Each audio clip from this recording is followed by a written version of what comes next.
de volta com o nosso Você Bonita para um bate-papo que vocês estavam esperando. E ele também esperou passar um tempinho para poder retornar, claro, com informações novas. Então, tem muita coisa que a gente quer falar em determinado momento, mas que a gente precisa ter um tempinho a mais para ter toda a propriedade, né? Falar com estudos e tudo que tem aí sido, eu diria, dito e analisado com a questão da reinfecção da Covid-19, da nova cepa, né, que vocês têm ouvido aí muito na mídia, e tudo isso é o que a gente vai entender melhor com ele, mais uma vez, nosso pneumologista, Dr. Rodrigo Santiago. Bem-vindo! Olá. Obrigado. Gente, ele foi vacinado e eu já dei parabéns e aplaudi, porque merece, né? Cuidando de tanta gente na UTI desde o primeiro dia desta pandemia. Parabéns, doutor, você merece. Já está com as 2 doses e que gratificante, viu? Você é um que merece, que a gente fica feliz e aplaude. Mas o assunto de hoje não é vacina, até porque a gente já comentou, e se vocês quiserem, claro, tirar as dúvidas sem problemas. Mas a sua sugestão, inclusive, esperou, né, como eu comentei, dar esse tempinho para a gente poder falar dessa tal reinfecção, dessa nova cepa e o que hoje a gente tem entendido do assunto. Minha produção preparou perguntas das principais que você tem recebido, inclusive, em consultório, e aí a gente vai, então, destrinchando o assunto. Combinado? Combinadíssimo. Então vamos lá. Vamos para a primeira já na tela.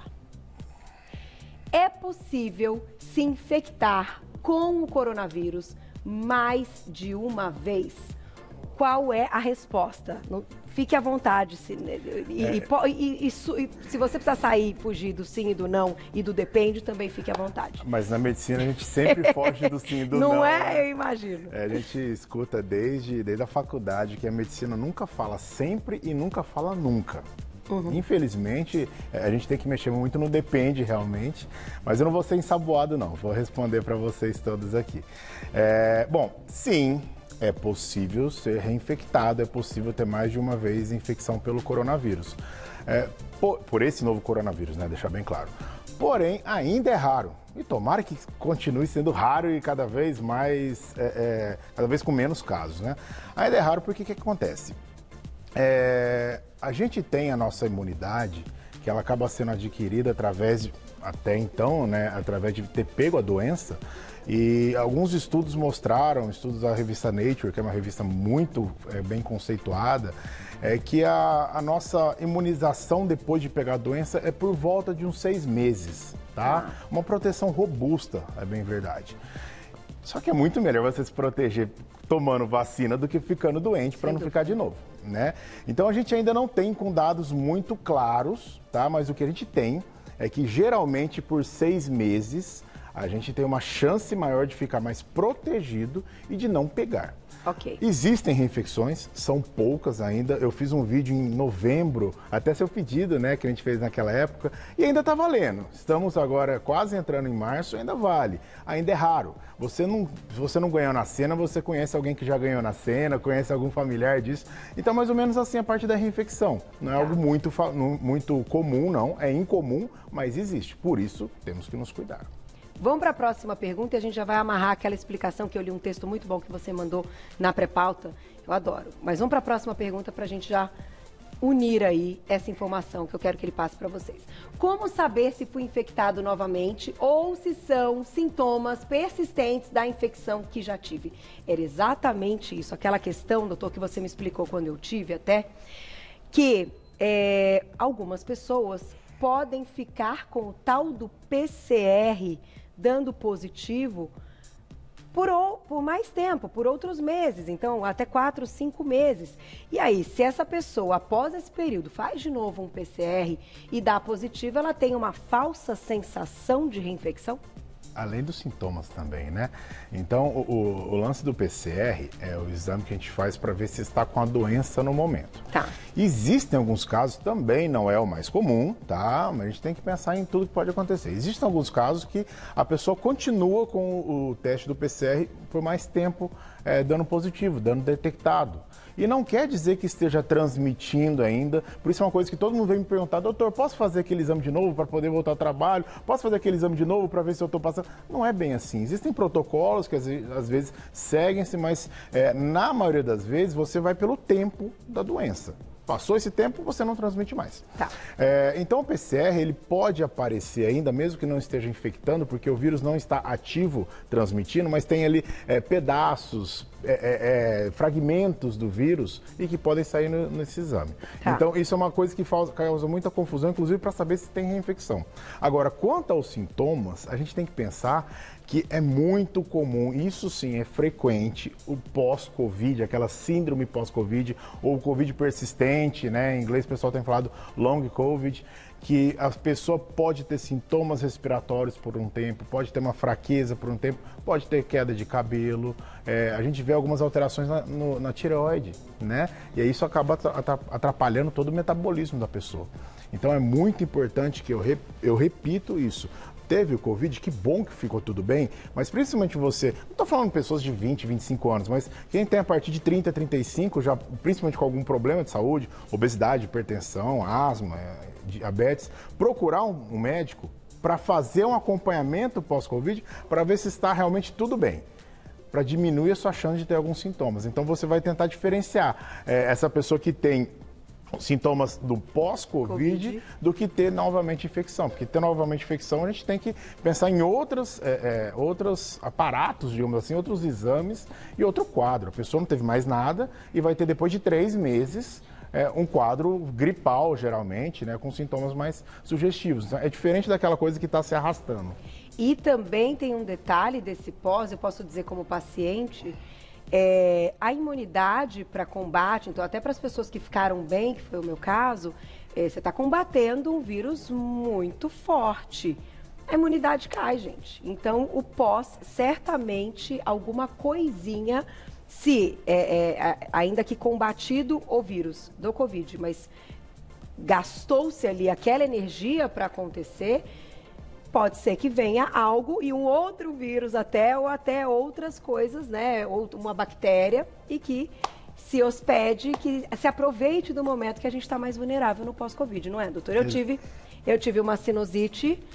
A gente segurou até onde pôs o antibiótico, que se estendeu bastante. Pois é, e quem acompanha o programa todos os dias via pela minha voz, então não tinha mais Covid nenhuma, tinha uma sinusite, que também não é nada agradável, né? Então, eu acho que é interessante também a gente poder abertamente conversar sobre isso. Vamos para a próxima, olha lá. Qualquer pessoa pode se reinfectar? Tanto quanto qualquer pessoa pode se infectar, ela pode também se reinfectar, né? Claro, vamos pensar que a pessoa que não está se cuidando tem muito mais chance tanto de infectar quanto reinfectar. Sem dúvida. A pessoa que tem, de repente, a imunidade mais baixa, né, mais enfraquecida, também, inclusive com as formas mais graves.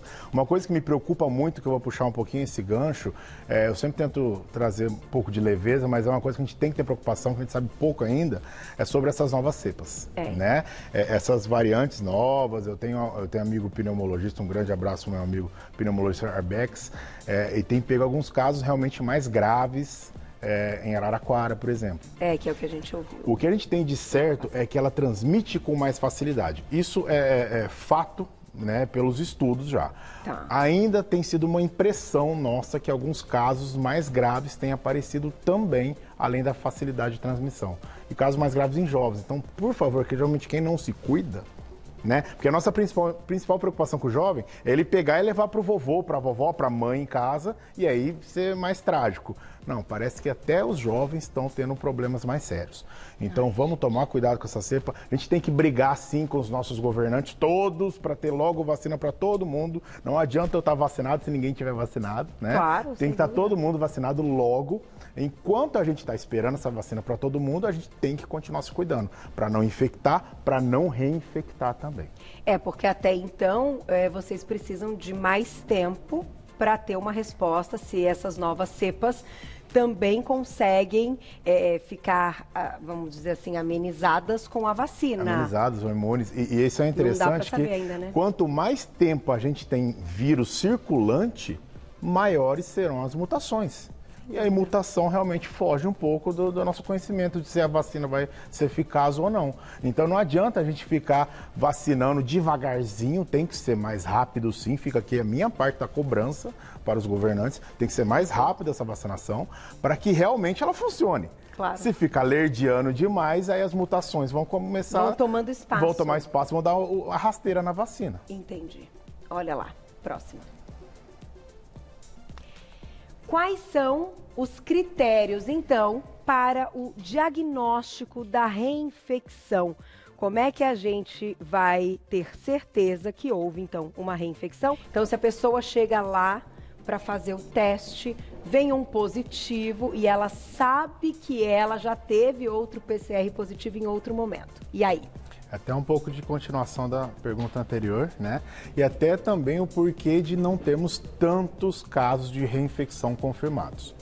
É difícil, eu procurei bastante na internet para saber quantos casos de reinfecção a gente tem. Porque quando começou a surgir, a gente sabia, ó, tem um ali em Hong Kong, tem um na Bélgica, tem um nos Estados Unidos e tal. Hoje, a gente, pelo que eu consegui achar, a gente tem mais de 10 mil casos sendo investigados e confirmados teria por volta de 50. São poucos. Só que também é difícil você ter uma confirmação, porque teria que ter um sequenciamento genético desse vírus para avaliar realmente esse novo vírus sendo contaminante para essa pessoa. Entendi. Então, o que a gente tem hoje, orientado pela OMS, pelas sociedades responsáveis de infectologia e tudo mais, depois de 90 dias do PCR positivo. Ou seja, você teve... E também, gente, não adianta teste rápido, por exemplo. Né? A gente tem alguns outros. Hoje em dia o teste, até uma pergunta que o pessoal faz, eu vou até puxar um ganchinho. Aquele do cotonete, do rápido das farmácias, ele é muito melhor do que o do dedo. Do dedo eu nunca me pauto por essa. Mas esse do cotonete, veja bem, o negativo dele não exclui. O negativo não dá para confiar, mas o positivo dá para confiar. Então, pensando assim, mas falando então do critério para falar que é uma reinfecção. Depois de 90 dias... ou mais, obviamente, de um primeiro PCR positivo, PCR-RT, que é daquele cotonete doído, doloroso, incômodo. Depois de 90 dias desse, você pode considerar uma reinfecção. E aí eu fui buscar também meus dados oficiais, né? No hospital que eu trabalho, realmente no hospital tivemos pouquíssimos casos de reinfecção e no consultório até agora eu tive 5. Pouco. Eu vejo muitas pessoas com Covid. 5 são poucos casos. Não vou falar que esses 5 estão no meio desses 50, porque teria que fazer o sequenciamento genético. A gente não tem isso no Brasil facilmente, né? Agora, por exemplo, doutora, eu vou botar a perguntinha do público, mas olha que interessante. Eu tive que fazer o PCR antes de voltar a trabalhar, até para que a gente tivesse mais segurança, né? Foi uma orientação do doutor Rodrigo, porque eu trabalho sem máscara, tá todo mundo com máscara, no entanto, eu estou sem e o meu convidado também. E quando eu refiz, eu tive, então, depois do período do positivo, ele negativo. Caso eu refaça, se eu tiver algum sintoma e ele venha positivo, no meu caso é uma certeza de reinfecção. Já deu porque eu já tive um negativo. Então eu acho interessante ter o público, que poucas pessoas refazem o PCR, porque é um exame caro, ele é incômodo e que, como você disse, não há necessidade pela questão dos 14 dias não estar mais transmitindo. Exato. Mas para quem fez e já deu um negativo depois do positivo, acaba facilitando caso haja uma reinfecção, certo? Podemos entender assim. E, obviamente, com sintomas novos, né? Não. A pessoa estava bem. Claro. Vamos lembrar, vamos tirar de novo daquele caso pós-Covid. A pessoa estava com o quadro arrastado. Não, ela ficou bem. Aí depois de 2, 3 meses, começa a ter, faz lá depois de 3 meses o teste, tem que pensar em reinfecção. Perfeito. Vamos lá para a perguntinha do público agora. Vamos embora, vocês perguntam na tela. Obrigada, Deia, um beijo. Quais os relatos de sintomas de Covid em bebês? Bom, apesar de eu não ser pediatra, eu adoro achar, por sinal, um beijo. Eu tô parecendo uma guila, mandando um beijo para todo mundo, né? Acabou de nascer o Henrique, meu sobrinho. Beijo! Filhinho da Ana Maria e do Marcelo. E a Ana foi a primeira gestante de tomar vacina, ela é oncologista em Campinas. Que legal! Tô com uma vontade de fazer uma sorologia nele para ver se ele veio com anticorpos. Tá vendo? Para ver se ele veio com anticorpos.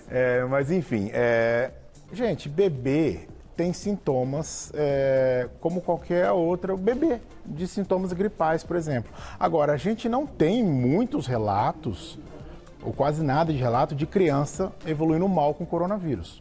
Vamos lembrar que o coronavírus é um vírus que está no nosso meio desde a década de 60. E ele sempre foi responsável por resfriadinhos bobos. Então, todo mundo aqui já teve algum resfriado por coronavírus em outros anos. Tá. Essa mutação realmente está nervosa, está mais grave. Então, ela veio mais grave para os pacientes adultos, principalmente os idosos e quem tem problema de saúde. Criança, a gente não vê relato de quadro grave. Tá?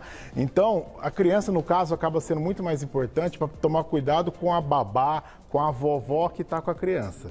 Tá. Pensar num bebê, poxa vida, recém-nascido, tem que tomar todos os cuidados, porque ainda não está com o seu sistema imunológico em dia, tudo mais. Então, sempre tem o seu pediatra para fazer esse tipo de pergunta, mas os sintomas gripais, sintomas virais, como qualquer outra criança pode ter. Um narizinho entupido, escorrendo, tá com dificuldade de respiração. Mas também temos que lembrar que agora a gente está entrando no momento dos outros vírus respiratórios. Gente do Olha a céu. confusão que isso pode dar. Bronquiolite, H1N1...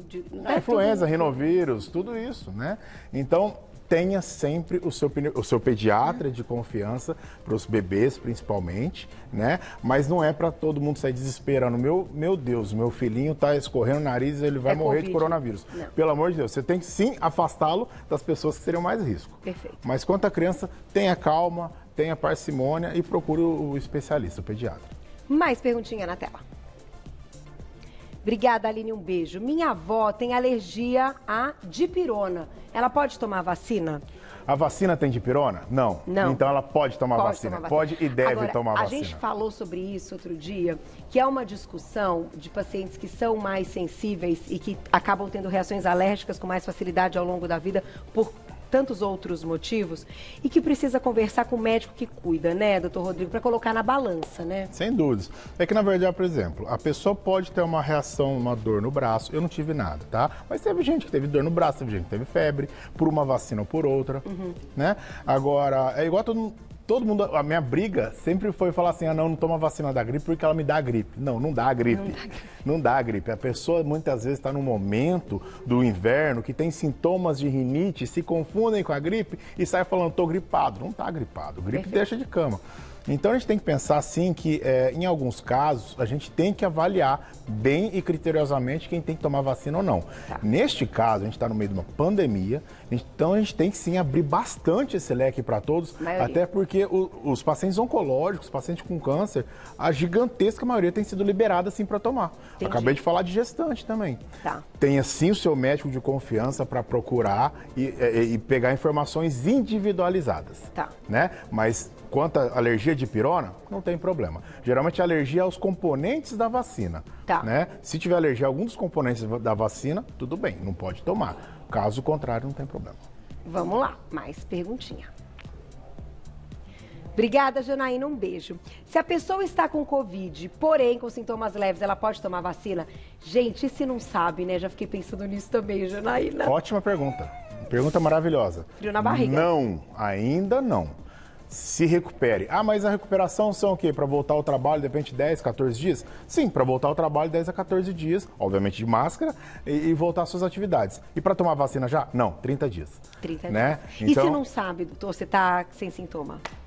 Não, mas aí E se eu joguei na cena, eu perdi o bilhetinho e não sei se eu ganhei? Se não existe, é complicado. Então, assim, não tem como, e outra, não vamos fazer teste em todo mundo para tomar vacina. Exatamente. Né? Então, aquele assintomático, imagina-se que deve ser uma carga muito baixa que não vai ter problema. Eu peguei pacientes, obviamente médicos, né? Médico, enfermeiro, porque está só na área da saúde por enquanto. Eu peguei paciente que teve o Covid entre a primeira dose e a segunda, porque não tinha dado tempo de fazer a segunda. E assim, putz, eu tomei a vacina, sei lá, 2 dias antes de começar a ter sintoma. Foi a vacina que causou o Covid? Claro que não. A vacina não tinha dado o efeito necessário. Perfeito. E graças a Deus ficou tudo bem com esses pacientes que eu atendi.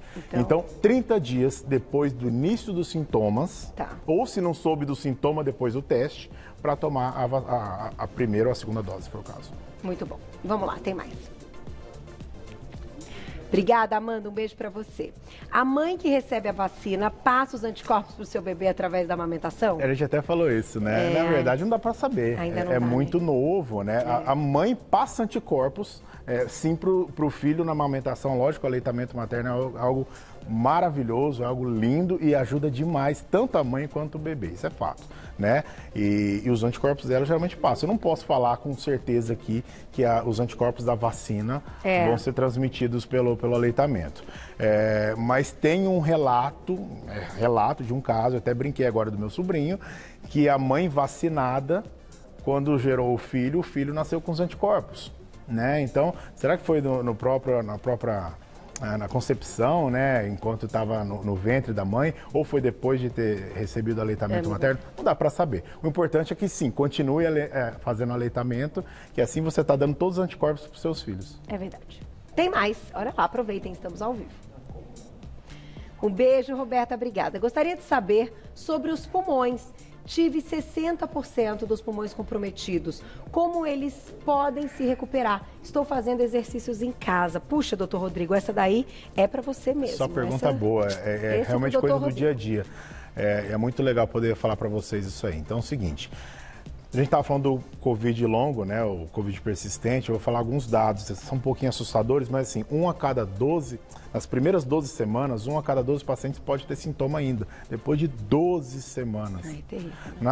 Depois de 5, 1 a cada 5 pacientes que teve Covid podem ter sintomas. Isso é chato pra caramba, é ruim. A pessoa vai fazer os exercícios normais do dia a dia e não consegue.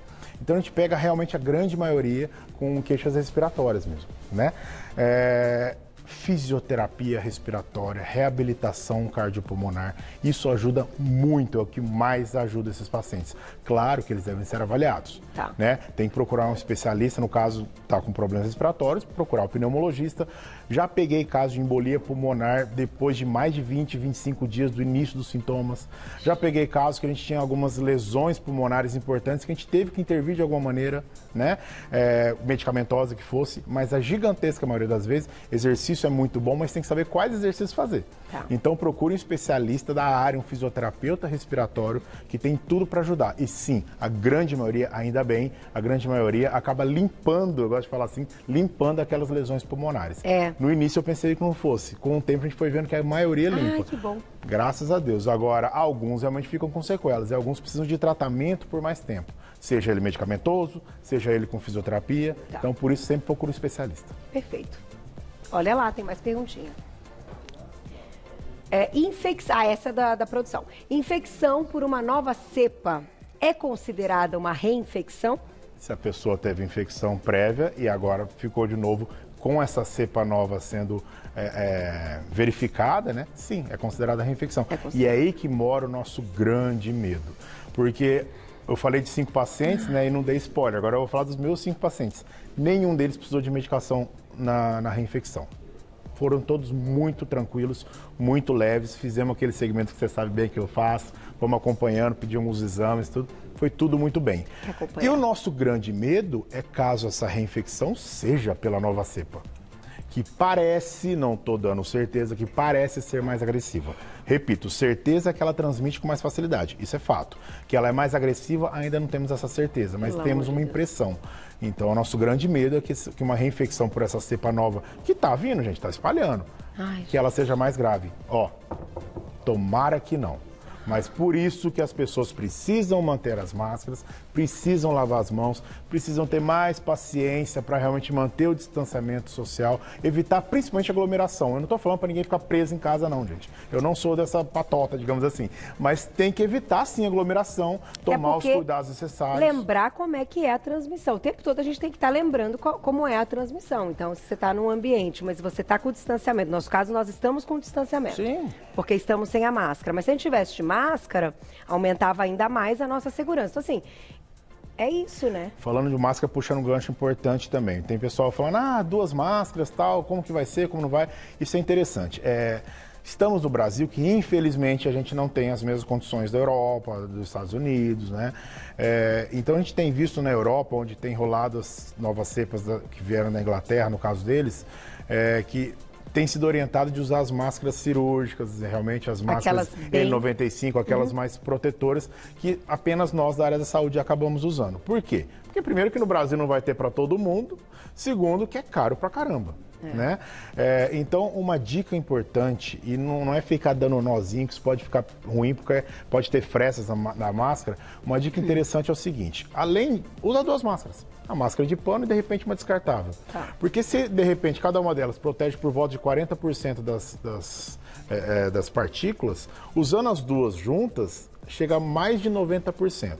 Tá. Isso eu não estou falando, eu nunca falei isso lá atrás, eu nunca falei isso em 2020. Eu estou falando agora por conta dessas novas cepas que ainda tem muita incógnita, mas o que se sabe é que ela transmite mais. Então, é uma boa usar realmente 2 máscaras, principalmente quando tiver contato com mais pessoas. Entendi. Por exemplo, as minhas funcionárias, quando vão pegar transporte público, não tem que ficar o dia inteiro com a N95.